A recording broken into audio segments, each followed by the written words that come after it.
وَقَضَى رَبُّكَ أَلَّا تَعْبُدُوا إِلَّا إِيَّاهُ وَبِالْوَالِدَيْنِ إِحْسَانًا إِمَّا يَبْلُغَنَّ عِندَكَ الْكِبَرَ أَحَدُهُمَا أَوْ كِلَاهُمَا فَلَا تَقُل لَّهُمَا أُفٍّ وَلَا تَنْهَرْهُمَا وَقُل لَّهُمَا قَوْلًا كَرِيمًا وَاخْفِضْ لَهُمَا جَنَاحَ الذُّلِّ مِنَ الرَّحْمَةِ وَقُل رَّبِّ ارْحَمْهُمَا كَمَا رَبَّيَانِي صَغِيرًا۔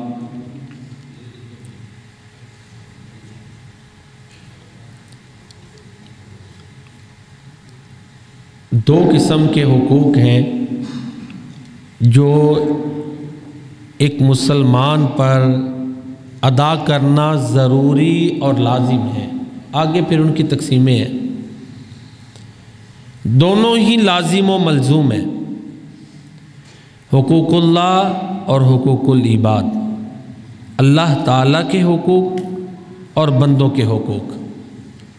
ہمارے ہاں آج کل کچھ فیشن بن جاتا ہے، لوگ کہتے ہیں جی بس خدمت خلق کرتے جائیں، بندوں کے حقوق ادا کر دیں، اللہ تعالیٰ کے حقوق کی جو ادائیگی ہے وہ تو اللہ تعالیٰ معاف کرنے والے ہیں، اتنے ضروری نہیں ہے، زیادہ حقوق العباد۔ یہ ایک ٹرینڈ ہے نا، رجحان ہے۔ یہ جو سوچ ہے یہ غلط ہے، دونوں لازم و ملزوم ہیں۔ اب کہیں گے کوئی دلیل؟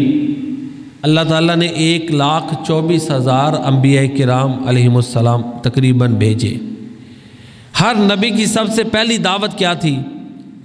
لا الہ الا اللہ۔ تو یہ کس کا حق ہے؟ اللہ تعالیٰ کا حق ہے۔ ہر نبی کی دعوت کی بیس، بنیاد، اساس یہ تھی کہ اللہ کے علاوہ کوئی عبادت کے لائق نہیں۔ اگر یہ ایسے ہی ہوتا، یہ اتنا زیادہ ہم نہیں ہے، تو پھر یہ بنیاد دعوت کی نہ ہوتی۔ اسی طرح حقوق العباد کے حوالے سے مشہور حدیث ہے کہ ایک بڑی عبادت گزار خاتون تھی اللہ کے پیارے نبی صلی اللہ علیہ وسلم کے دور میں، لیکن اس کے ہمسائے اس کی شرارتوں سے محفوظ نہیں تھے، تو آپ نے فرمایا ہی فی النار، وہ جہنمی ہے۔ ہم جو نماز پڑھنے والے لوگ ہیں نا، جنہیں اللہ تعالیٰ توفیق دیتے ہیں، نمازیں پڑھتے ہیں، روزے رکھتے ہیں، قرآن کریم کی تلاوت کرتے ہیں، ذکر اذکار خود بھی کرتے ہیں، اپنی اولادوں کو بھی مسجدوں میں بھیجتے ہیں، یہ اللہ کا خاص انعام ہے۔ ہمیں دوسرے معاملات بھی اپنے بہتر کرنے چاہیے، اور جو دوسرے لوگ ہیں جو صرف کہتے ہیں جی بس خدمت خلق ضروری ہے، بس بندوں کے حقوق ادا کر دو، ماں باپ کی خدمت کر دو، ٹھیک ہے، اپنے بھائیوں کا خیال رکھ لو، ہمسایوں کے ساتھ اچھا سلوک کر لو، مصیبت زدہ کی مدد کر لو، بس یہی کافی ہے۔ اچھی بات ہے، لیکن اس کے ساتھ یہ کافی نہیں، کچھ اضافی چاہیے، وہ اللہ تعالیٰ کے حقوق کی ادائیگی ہے۔ تو بہرحال یہ ایک میں نے بنیاد میں چیز آپ جو ہے نا شروع میں آپ کے سامنے عرض کی ہے۔ حقوق العباد میں سے سر فہرست والدین کے حقوق ہیں، بندوں کے حقوق میں سے سب سے زیادہ اہم جن کی ادائیگی ہے وہ والدین ہیں، ان کے حقوق کی ادائیگی۔ ایک چیز ہمارے جو ماضی میں یہاں بزرگ بھی بیٹھے ہوئے ہیں، جو ہماری ایک مشرقی روایت تھی، اس میں بڑوں کا احترام تھا، کیوں جی؟ لیکن اب جیسے جیسے تہذیبیں مل رہی ہیں، یہ میڈیا کا دور ہے، بڑوں کے احترام والا معاملہ کم ہوتا جا رہا ہے۔ وہ جو ہماری اچھی مشرقی روایات تھیں، مل جل کے رہنا، چلو اس میں پردے کا مسئلہ ہوتا تھا، لیکن اکٹھ ہوتا تھا نا، جوائنٹ فیملی سسٹم، کیوں جی؟ اب کیا ہر کوئی چاہتا ہے سیپریٹ ہی ہو، الگ الگ، پہلے سے سوچ ہوتی ہے۔ اسی طرح بڑوں کا احترام تھا، یہ چیز کم ہوتی جا رہی ہے ہماری مشرقی روایات میں بھی۔ تو بڑوں کے احترام میں والدین سر فہرست ہوتے تھے۔ کوئی بزرگ آ گیا تو اس کے احترام میں کوئی بات اونچی کر رہے تو خاموش ہو جاتے تھے، راستے سے سائڈ پہ ہو، ہے کہ نہیں؟ راستے سے سائڈ پہ ہو جانا۔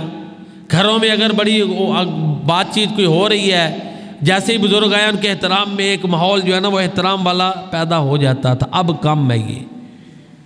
تو یہ جو ہمارے اندر یہ جو نیگیٹو چینج ہے نا، یہ اچھا نہیں ہے۔ والدین کا احترام، ان کی اطاعت، ان کی فرما برداری، یہ سب سے پہلے ہے۔ خاص کر نوجوان نسل کوئی گیم کھیل رہا ہے، کوئی کھیل کے میدان میں ہے، آج کل ویسے موبائل کے اوپر بڑی وہ چیزیں آئی ہوئی ہیں میڈیا میں، ان میں لگے ہوتے ہیں، والد پہ آوازیں دے رہا ہوتا ہے والدہ، لیکن سنتا ہی نہیں ہے۔ حالانکہ سب سے پہلے بات یہ ضروری ہے، بیٹا ادھر توجہ کرو، یہ چھوٹے بچے میری طرف دھیان کریں، شاباش، ادھر دھیان کریں، میری طرف توجہ کریں، یہ بات سنیں آپ بھی، آپ خاص طور پر سنیں یہ بات۔ تو یہ ہے کہ ساری چیزیں کھیل چھوڑ کے والدین کی بات پہلے سننا ضروری ہے، اپنا کام بعد میں کر لیں، پہلے والدین کی بات سنیں، ان کا کہنا مانیں۔ جریج ولی کا واقعہ آپ نے علماء سے پہلے بھی سنا ہوگا کہ بنی اسرائیل کے دور میں ایک اللہ کا ولی تھا، اللہ تعالیٰ کا دوست، جریج، بڑا نیک آدمی تھا، اللہ تعالیٰ کا دوست تھا، ولی اللہ۔ میں آسان لفظ بول رہا ہوں، چھوٹے بچے ہیں تاکہ ان کو بھی سمجھ آئے۔ وہ کیا تھا کہ الگ تھلگ ہو کے نا ایک سائڈ پہ اس نے کمرہ بنایا ہوا تھا، حجرہ، ادھر ہی بیٹھ کے وہ اللہ اللہ کرتا تھا۔ تو ساری بستی میں، علاقے میں اس کی ایک اچھی شہرت تھی کہ یہ نیک آدمی ہے، اللہ اللہ کرتا رہتا ہے۔ اب ہمارے اسلام میں ایسے نہیں ہے کہ بندہ جو ہے نا وہ گھر والوں کو چھوڑ چھاڑ کے جو ہے نا وہ کونے میں بیٹھ جائے اور اللہ اللہ کرے، نہیں۔ اسلام میں یہ رہبانیت جائز، اس کو رہبانیت کہتے ہیں، یہ جائز نہیں۔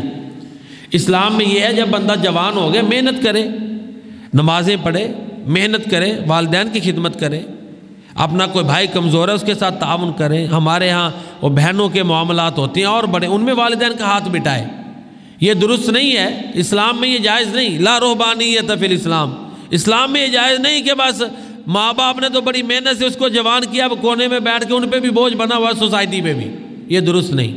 محنت کرے، اپنی ضروریات کو بھی پورا کرے، والدین کی بھی خدمت کرے۔ تو بہرحال میرے بات ذہن میں آ گئی، بعض ہمارے ابھی بھی کچھ جو کہہ لیں کہ اولیاء کہہ لیں جو فوت ہو چکے ہوئے ہیں، ان کے مزارات پہ جائیں تو لوگ بس عجیب و غریب ماحول ہے، بیٹھے ہوئے ہیں وہ نشے کی حالت میں، ابھی بھی کئی جگہوں پہ یہ لوگ پائے جاتے ہیں۔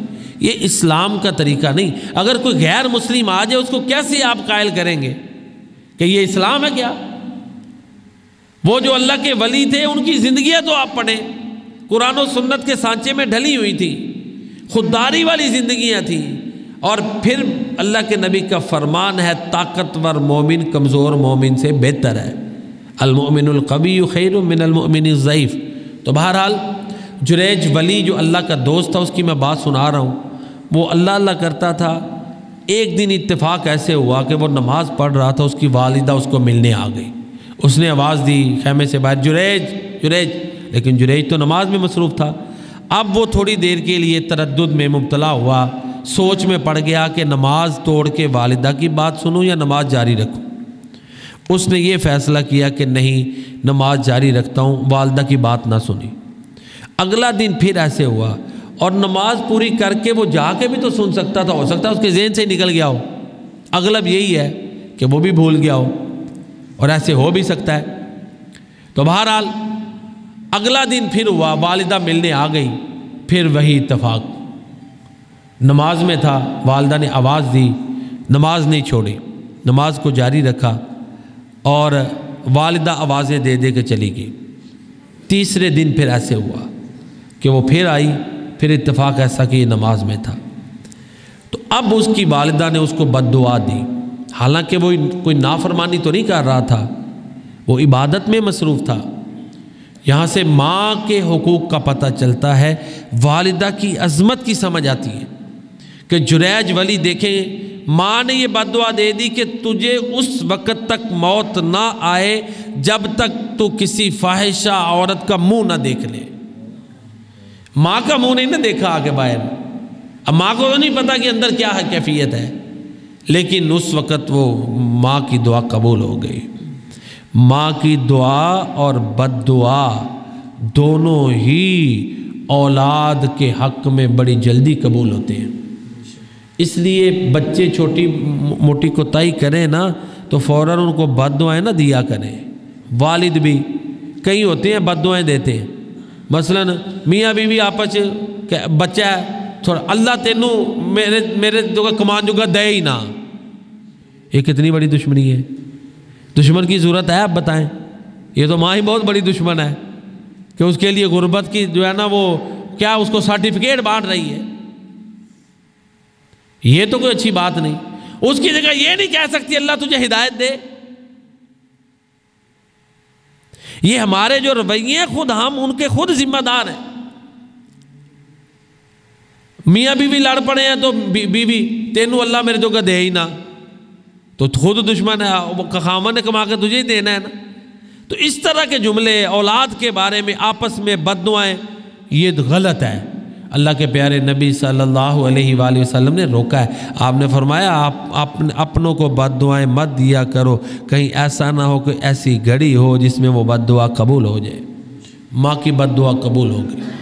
اتفاق ایسے ہوا, ایک فاحشہ عورت تھی, اس نے پہلے تو لوگوں کو کہا کہ میں جریج کو گمراہ کروں گی, ناکام ہو گئی. حربے اس نے بڑے استعمال کیے لیکن اس کا کوئی حربہ کارگر نہ ہوا. یہ ثابت قدم تھا, اللہ کا ولی تھا, عبادات میں لگا رہا, سیدھی راہ پہ چلتا رہا.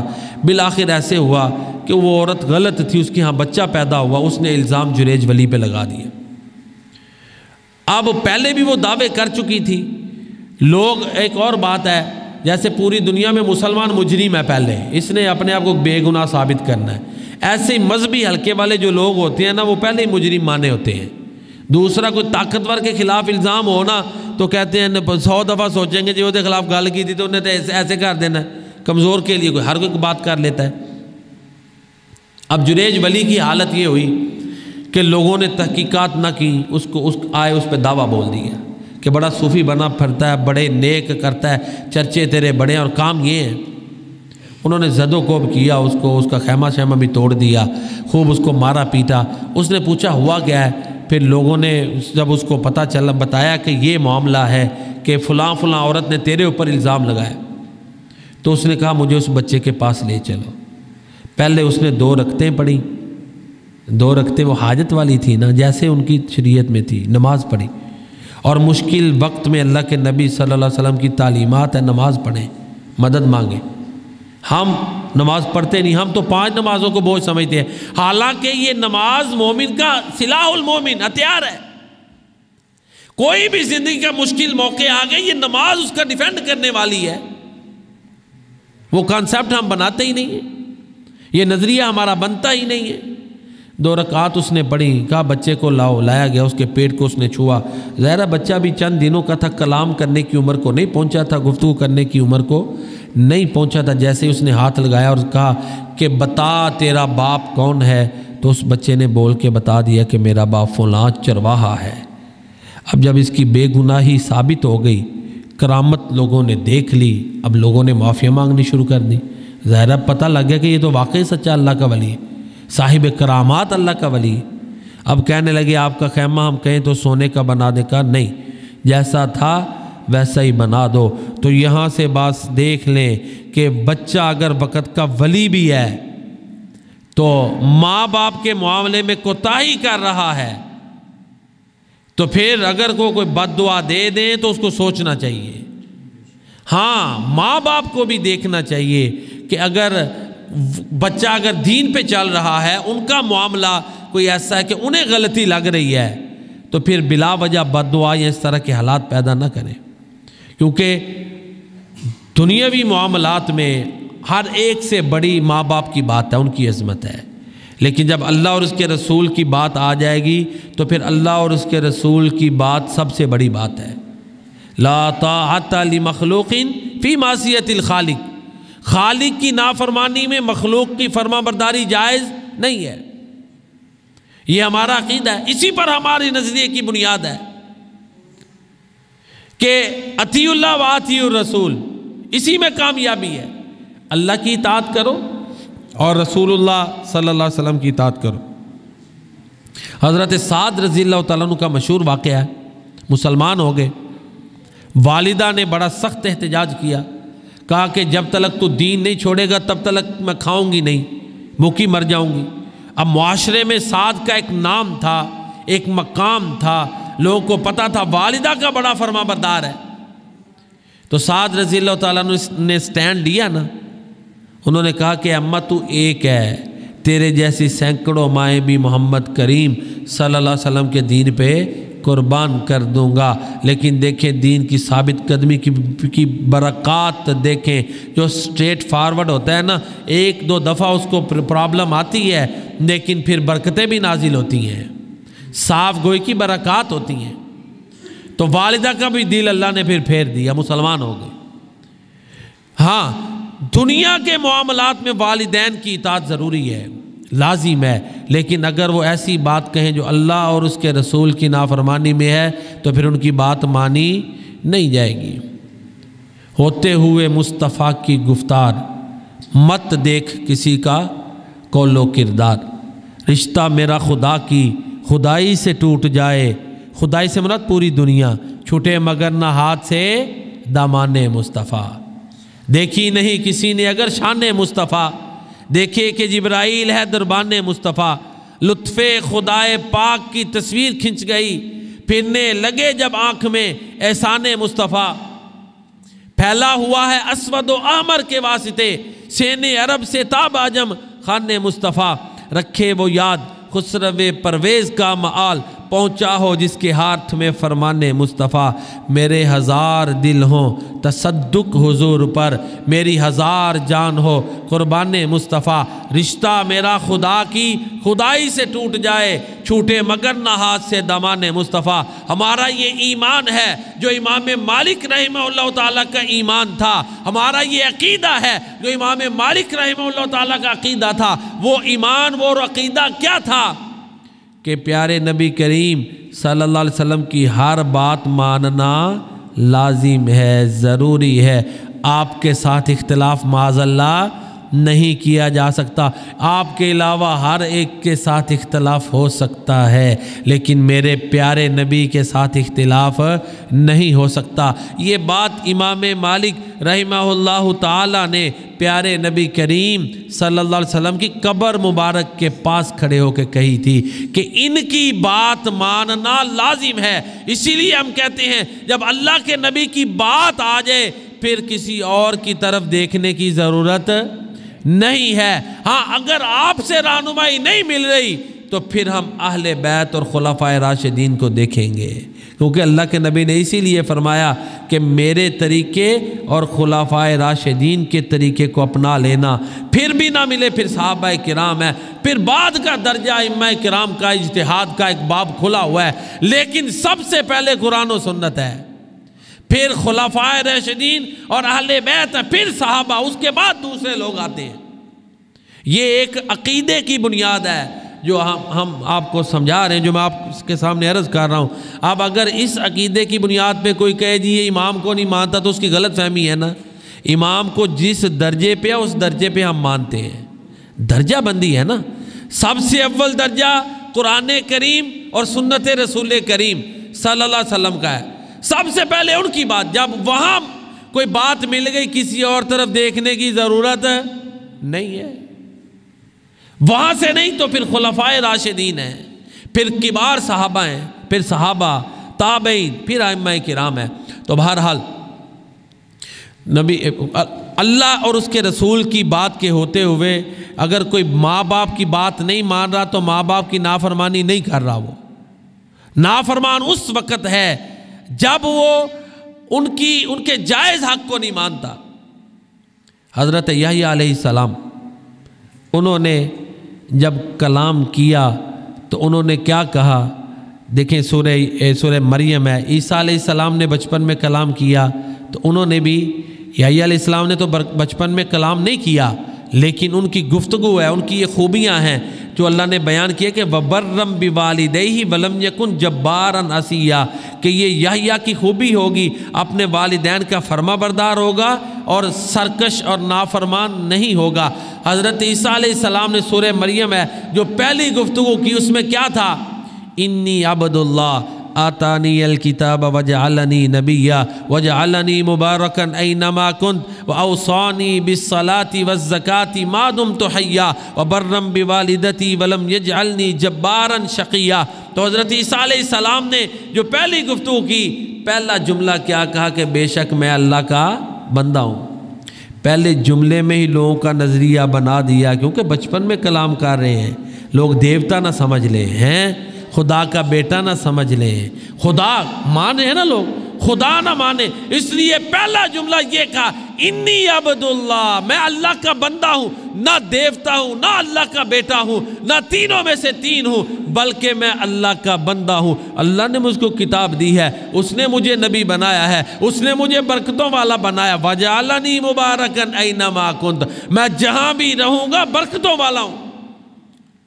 مجھے اللہ نے حکم دیا نماز پڑھنے کا، زکوٰۃ دینے کا، اور یہ بھی حکم دیا کہ اپنی والدہ کے ساتھ میں ان کی فرما برداری کروں، نیکی کروں، کیونکہ بغیر والد کے عیسیٰ علیہ السلام پیدا ہوئے ہیں۔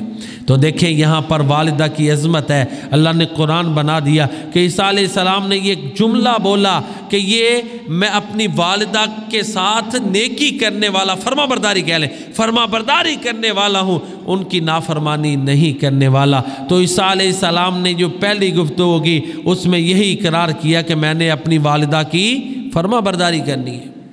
تو یہ سوچ ہو کہ میں نے اپنے والدین کی فرما برداری کرنی ہے۔ وقت بڑی جلدی گزر جاتا ہے، وقت گزر جاتا ہے۔ جن کے والدین زندہ ہیں وہ اس کو غنیمت سمجھیں۔ اب تو ویسے ہی اس طرح جو بڑھاپے والے لوگ ہیں نا، بوڑھے، وہ کم نظر آتے ہیں، جو جوان اموات بہت زیادہ ہیں۔ اسباب ایسے ہیں، روڈ ایکسیڈنٹس ہیں، فلاں ہیں، فلاں ہیں، جوان اموات بہت زیادہ ہیں۔ وقت گزر جاتا ہے، بعد میں بندہ پھر پچھتاتا ہے کہ میں نے وہ غلطی کر دی، وہ غلطی کر دی۔ ایک بندے کے بارے میں آتا ہے کہ اس کی ٹینشن ہی ختم نہیں ہوتی تھی، اس کی اور والد کی نافرمانی تھی، تو اس کے والد فوت ہونے سے پہلے اس کو کہتا تھا بیٹا میری بات سن لے، تو کہتا ابا تیری گل نہیں میں سن لی، تو ابا فوت ہو گیا، تو پھر بعد چوئی ٹینشن، پھر کہتے گولیاں کھانی پڑتی ہیں، ٹینشن کی گولیاں کھاتے ہیں، ڈپریشن ہو گئی ہے۔ وہ تیرے حالات تجھے وہاں لے گئے، کیوں ایسا کیا تو نے؟ دل سخت کیوں کیا کہ والد کی بات سننے سے انکار کیا؟ اب نارمل حالات تو پھر اللہ کی رحمت ہی ہے نا۔ اس لیے یہ اپنے آپ کو جو ہے نا پسیج لیں۔ میں اور آپ چاہتے ہیں اللہ ہمیں معاف کرے، ہم یہ بھی اللہ سے دعا کریں کہ یا اللہ مجھے بھی معاف کرنے کی توفیق دے، آمین۔ مجھے اور آپ کو ضرورت ہے یہ چیز، ہم غور کریں نا کہ اللہ مجھے اور آپ کو بھی یہ کیفیت عطا فرمائے کہ ہم بھی معاف کر دیں۔ تو اس لیے والدین کے بارے میں اتنے سخت موقف نہ اپنائیں، بلانا چھوڑ دیں، مرنا جینا ختم کر لیں اولادوں کی وجہ سے، ایسا کہ خوشی غمی میں نہ آئے، نہ یہ زندگی بڑی عارضی سی ہے۔ اب اخبارات بھری پڑی ہوتی ہیں، کئی واقعات بڑے دل کو ہوتے ہیں، بیٹے نے باپ کو ایسے کر دیا، فلاں کر دیا، ماں کو ایسے کر دیا، پیسے مانگنے سے اس نے اس کو قتل، نہ ملے تو قتل کر دیا۔ یہ بدتمیزیاں، یہ ان سے انسان جو ہے وہ والدین کی عظمت تو یہ ہے کہ عبداللہ بن عمر رضی اللہ تعالیٰ عنہما نے اپنے کندھوں پہ اپنی والدہ کو یہ طواف کروایا، تو انہوں نے کہا کیا حق ادا کیا ہے میں نے اپنی والدہ کا؟ تو اللہ کے نبی نے فرمایا تو نے تو ایک رات کا بھی حق ادا نہیں کیا۔ اس لیے غنیمت جانیں، جن کے فوت ہو چکے ہیں ان سے پوچھیں، یہ بہت بڑا والدین شیلٹر ہیں، ان کی دعائیں بڑی ایک طاقت ہوتی ہیں، دعاؤں میں اثر ہوتا ہے۔ دعاؤں لا يرد القضاء الا الدعاء ولا يزيد في الامور الا البر، یہ دعاؤں کا خزانہ ہے۔ رویہ آپ اچھا اپنائیں گے تو دعائیں نکلیں گی نا۔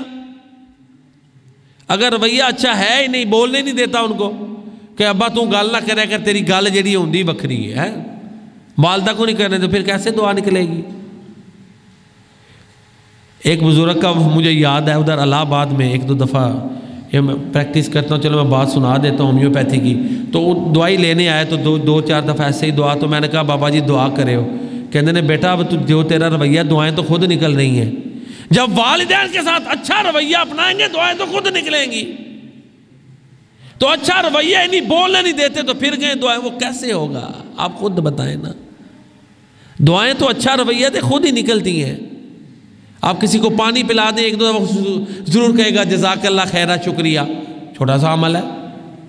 تو لہذا والدین کی دعائیں لینی ہیں تو اپنے اندر صبر و تحمل پیدا کرنا پڑے گا۔ بڑے اتار چڑھاؤ ہوتے ہیں، ہو سکتا ہے کسی کو گلہ ہو، فلاں کو زیادہ دے دیا، مجھے کم دے دیا، فلاں ایسے، یہ گلے ہوتے ہیں نا جی، میرے بچوں کے ساتھ رویہ نہیں ہے، فلاں ان کی بھتیجی ہے، میری بیوی پرائی ہے، یہی لڑائیاں جھگڑے اور کیا ہے؟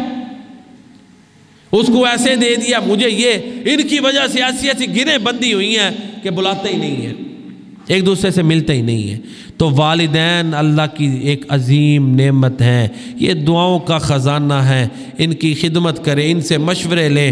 ہمارے ہاں کیا ہوتا ہے، جو عام رویہ، بندہ بوڑھا ہو جائے کہتے ہیں جی انہوں نے فارغ کر دیتا ہے ویلے مین، اور بھائی اب تو اس کے تجربے کی ویلیو ہے، بوڑھے آدمی کے تو علم کی ویلیو ہے، تجربات کی ویلیو ہے۔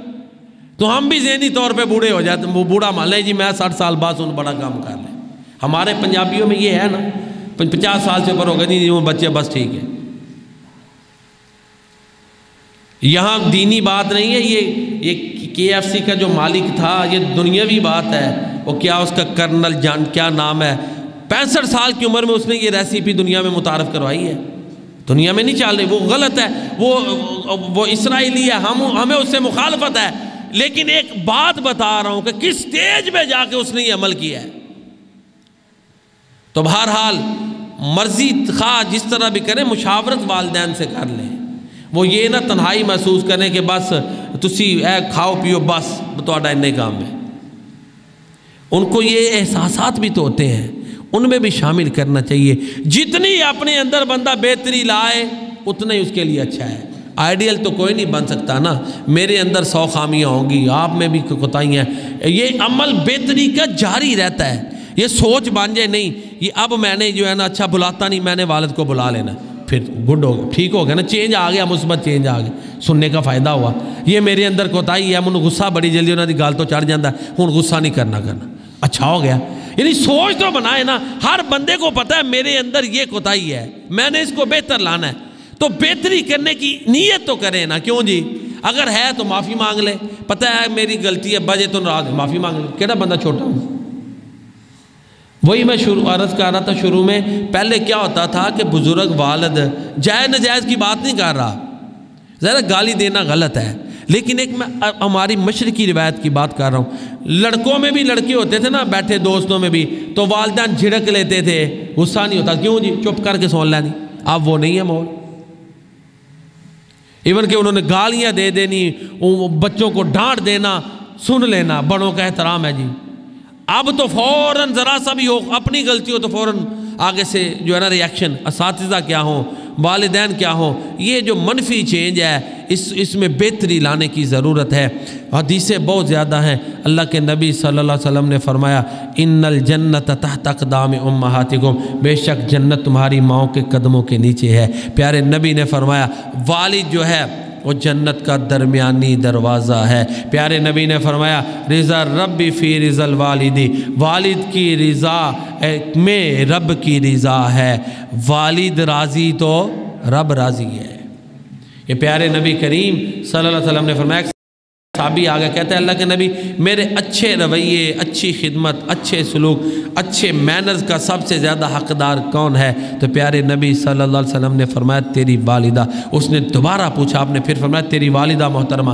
تیسری مرتبہ یہی سوال کیا، پھر اللہ کے نبی نے فرمایا تیرے اچھی سروسز، تیرے اچھے مینرز، تیری اچھی اخلاقیات، تیری اچھے سلوک رویے کا سب سے زیادہ حقدار تیری ماں ہے۔ 3 مرتبہ آپ نے فرمایا، چوتھی مرتبہ میرے نبی نے فرمایا کہ تیرا والد، پھر اور رشتہ دار۔ ایک صحابی آئے، اللہ کے نبی جہاد میں جانا چاہتا ہوں، آپ نے فرمایا تیرے والدین ہیں؟ اس نے کہا، آپ نے فرمایا جا ان کی خدمت کر، تیرا یہی جہاد ہے۔ تو والدین کی تو بڑی عظمت ہے۔ اللہ کے نبی نے 3 مرتبہ فرمایا جو والدین کا نافرمان ہے اس کی ناک خاک آلود ہو جائے۔ اللہ کے نبی کا فرمان ہے جس کے ماں باپ اس پہ راضی ہیں، زندہ ہیں، اس کے لیے جنت کے 2 دروازے کھلے ہیں، ایک ہے تو ایک، تو اگر ناراض ہیں تو پھر دوزخ کی طرف۔ بڑی حدیثیں موجود ہیں، والدین کی بڑی عظمت ہے۔ تو عرض کرنے کا مقصد ہے کہ پریکٹیکلی کچھ سوچ میں بہتری ہونی چاہیے، پریکٹیکلی ہمیں اپنے اندر بہتری لانی چاہیے۔ جو میں نے بیان کیا آپ نے سنا، اللہ تعالیٰ اپنی بارگاہ میں قبول فرمائے۔ جزاکم اللہ احسن الجزاء، وما علینا الا البلاغ المبین۔